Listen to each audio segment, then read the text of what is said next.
Welcome to the Firearms Amnesty information session. My name is Vince Hughes and I'm the CEO of Crime Stoppers Western Australia. Today we're going to go through a number of questions and answers in relation to the Firearms Amnesty, and who better to have than these two eminent people here from Firearms Licensing. On my right I have Inspector Jeff Andriesevich. Hi, how's it going? Glad to be here today. And on my left, Senior Sergeant Carl Fisher. Hello Vince, hello everyone out there. So welcome gentlemen, and thanks for coming today. So without further ado, let's start with the first and very important question. Jeff, what is the amnesty and why is it being held? Okay, the reason we have an amnesty at the moment is we want to remove as many firearms as we can from the community that are unregistered or illegal, and this is to improve public safety. And Jeff, why should members of the public participate in the amnesty? This is an opportunity to hand in some firearms that you may have, whether they're an old heirloom or whether it's another firearm that you've got in your possession, without fear of prosecution for having possession of that. So Carl, Jeff mentioned heirloom, so that's a good segue into the question. What is an unregistered or an unlicensed firearm, and what's the difference? An unregistered firearm. Well, every state and territory in Australia have a firearm registry, and all firearms should be endorsed on those registries to be licensed. So when we talk about an unregistered firearm or an unlicensed firearm, it means that the firearm isn't registered in any register throughout Australia, but especially in West Australia, where we require all our firearms to be on that particular firearm registry. So what items are covered by the amnesty then? Well, I said all firearms, so it's handguns, shotguns, rifles, any form of firearm has to be either exempted under special provisions in the Firearms Act or be on the registry. And Jeff, who can participate in the amnesty? This is for all members of the public to participate. The more firearms that we can get handed in, the safer the community will be. The question asked recently then, Jeff, as well in relation to people handing in, what protection does the amnesty afford people? It allows people to hand in a firearm without any fear of prosecution for having possession of it in the first place.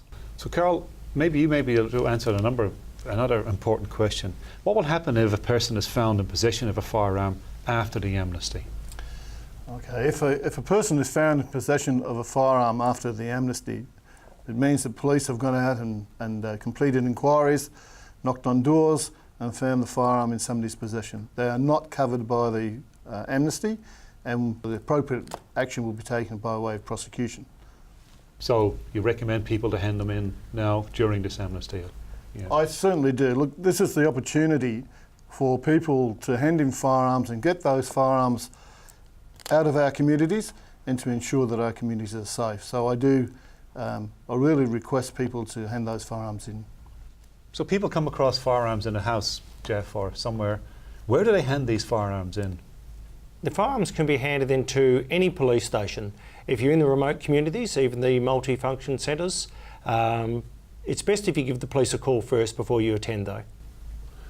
So Jeff mentioned giving the police a call. Are there any other arrangements that people need to do, Carl, before they bring in the firearms?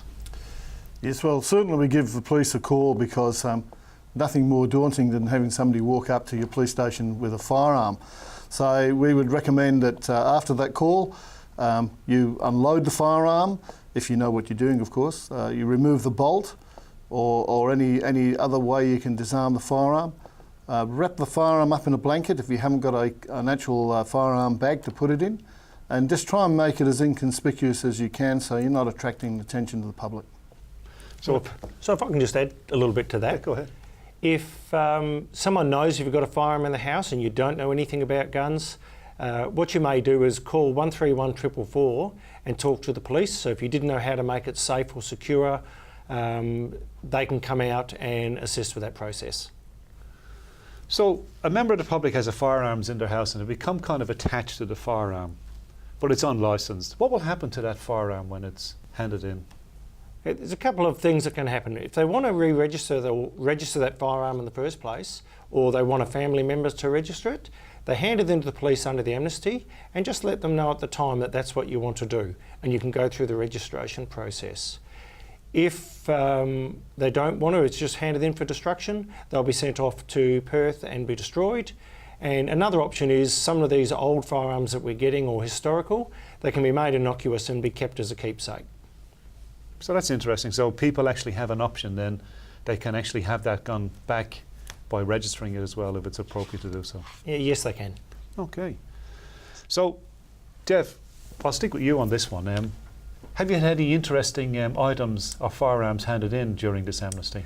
Yeah, we had one in the wheat belt that was really interesting. The person's had this old revolver since 1953. He was 17 years of age at the time, and he was working on his parents' farm, and a couple of the farm workers had it, so they swapped it for some cigarettes, and he's just had it ever since and decided now was a great time to hand it in. And will he be compensated for handing in that firearm? No, there's no compensation at all, but he can apply, like I said a bit earlier, to try and keep it as a keepsake, and that's where they render the firearm where it can't be worked or used anymore, and what we call innocuous, and then he can try and register it that way. So there was no compensation for handing in the firearm, Jeff. So on the flip side, is there any cost to a member of the public to hand in a firearm? No, there's no cost at all. Police will deal with the firearm from the moment you hand it in. That's all you need to worry about, and there is no cost to you. So Carl, someone comes into you in the police station, and I'm sure you take some details, but do members of the public have to leave their name and address?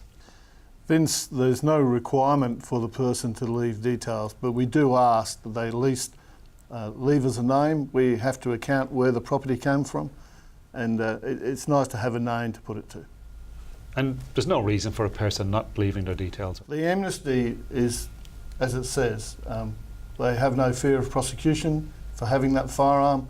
So Jeff, I have a family friend who has an unregistered firearm. What should I be telling that person?